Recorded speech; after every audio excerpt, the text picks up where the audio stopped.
समुद्र में गायब हुए 5 ऐसे रहस्यमयी जहाज जिनका रहस्य सुलझाते सुलझाते वैज्ञानिक पागल हो गए। नंबर 5, एसएस वोराटा। साल 1909 में एसएस वाराता नाम का एक विशाल जहाज, जिसे उस समय का ऑस्ट्रेलियन टाइटैनिक कहा जाता था, साउथ अफ्रीका की खूबसूरत लेकिन खतरनाक वाइल्ड कोस्ट से गुजर रहा था। करीब 210 यात्री और क्रू मेंबर्स लेकर यह जहाज डरबन से केप टाउन की तरफ जा रहा था। शुरुआत में तो सब ठीक लग रहा था, लेकिन अचानक जहाज के साथ कुछ ऐसा हुआ जिसकी कल्पना किसी ने नहीं की थी। जहाज बिना किसी संकेत के अचानक गायब हो गया। न कोई संकट का संदेश, न किसी तरह की आवाज, मानो धरती ने उसे निगल लिया हो। इसे ढूंढने के लिए कई अभियान चलाए गए, खोज में कई साल लगे, पर किसी को एसएस वोराटाह का एक भी सुराग नहीं मिला। ये ऐसे गायब हुआ कि लोग अंधविश्वासों पर यकीन करने लगे। कई लोगों का मानना था कि जहाज एक भयानक समुद्री तूफान की चपेट में आ गया था, जबकि कुछ लोग इसे समुद्री राक्षस का शिकार मानते हैं। हालांकि वैज्ञानिक आज भी इसके गायब होने का असली कारण नहीं जान पाए।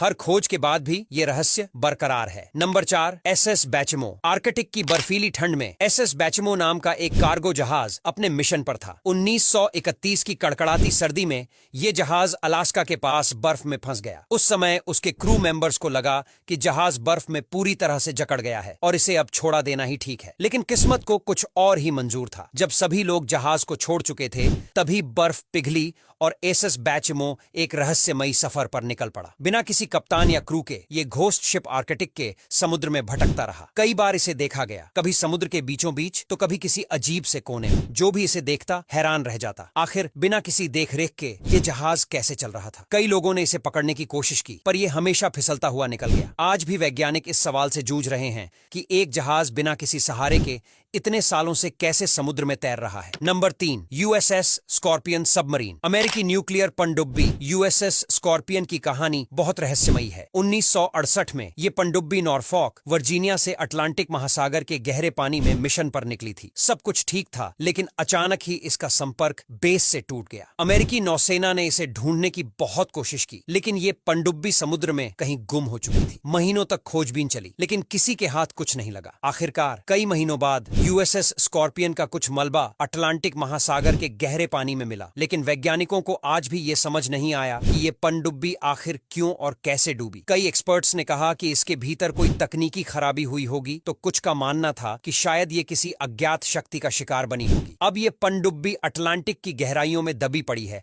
और इसका रहस्य आज भी कायम है। नंबर 2, एंड्रिया गेल बोट। 1991 में अमेरिका की एक मछली पकड़ने वाली नाव एंड्रिया गेल मैसाचुसेट्स से निकली थी। इस नाव के कप्तान और 6 क्रू मेंबर्स को क्या पता था कि यह उनकी आखिरी यात्रा होगी। नाव अपने मिशन पर समुद्र में काफी दूर निकल चुकी थी, तभी अचानक समुद्र में भयंकर तूफान ने दस्तक दी। इसे परफेक्ट स्टॉर्म कहा गया, एक ऐसा तूफान जिसमें सब कुछ बर्बाद हो सकता था। एंड्रिया गेल उस तूफान में फंस गई और फिर कभी वापस नहीं लौटी। न तो इस नाव का कोई मलबा मिला, न ही इसमें सवार लोग। इस कहानी पर एक फिल्म भी बनी, जिसने इस रहस्य को और भी दिलचस्प बना दिया। वैज्ञानिक मानते हैं कि इस नाव का अंत उस खतरनाक तूफान में हुआ होगा, लेकिन कोई भी ये नहीं जान पाया कि असल में उस रात क्या हुआ होगा। और एंड्रिया गेल और इसके क्रू के साथ समुद्र ने अपना एक गहरा राज हमेशा के लिए छुपा लिया। Number 1, SS nemesis. SS nemesis का रहस्य सबसे अनोखा और रोमांचक है। 1902 में ये एक ऐसा जहाज था जो ऑस्ट्रेलिया के पास पापुआ न्यू गिनी से गायब हो गया था। उस वक्त इसके 32 क्रू मेंबर्स और यात्री इसके साथ थे। इसे आखिरी बार पापुआ न्यू गिनी के पास देखा गया और फिर ये अचानक गायब हो गया। उस समय इसका कोई भी सुराग नहीं मिला और लोग इसे भूल चुके थे। लेकिन हाल ही में वैज्ञानिकों को इस सदियों पुराने जहाज का मलबा मिला है। ये ऐसा था मानो समुद्र ने सालों तक इस जहाज को छुपाए रखा और अब जाकर उसे वापस लौटाया हो। पर यह मलबा भी कोई खास राज नहीं खोल सका। जहाज के गायब होने की वजह क्या थी? क्या इसे किसी खतरनाक समुद्री तूफान ने निगल लिया था, या फिर ये किसी अदृश्य ताकत का शिकार हुआ था? आज भी इन सवालों का जवाब नहीं मिल सका है। अब यहाँ तक वीडियो देख ली है तो फिर वीडियो को लाइक और शेयर करना बिल्कुल भी मत भूलना। धन्यवाद।